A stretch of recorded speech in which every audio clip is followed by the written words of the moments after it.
The second flag is survivor ratio, and this flag means how much of the young generation should be taken up by the survivor spaces S0 and S1.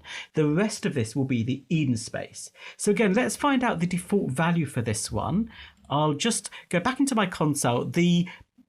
Because we've restarted the application, the process ID will have changed. So I'll just run JPS again first. And now we want to look at 9004. So I'll just change that value first. And then the flag we're interested in this time is survivor ratio.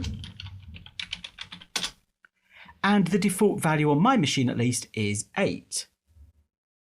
So this means that S0 and S1 should each be 1/8 of the young generation.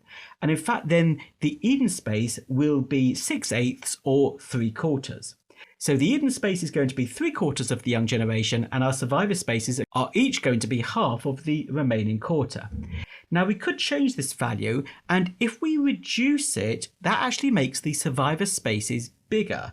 If we said, for example, survivor ratio is 5, that means that each of the survivor spaces is going to be 1/5 of the young generation, which is bigger than the 1/8 that they are now. So let's try that flag and just again see the impact with our JVisual VM.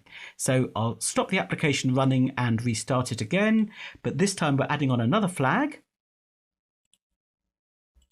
And the flag is -XX survivor ratio. And I could set this to anything I like. We will set it to 5 and click on run. We'll go back into JVisual VM and again reconnect to a new process.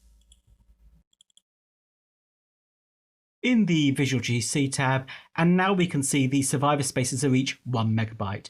Actually, the virtual machine will resize them even though we've specified a size if it thinks it will make our application perform more optimally.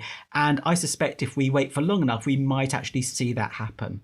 In fact, I think that has just happened there. Look, they've certainly appeared to have shrunk in the graph. And yes, they're now each 0.5 MB and the Eden space is 8 MB.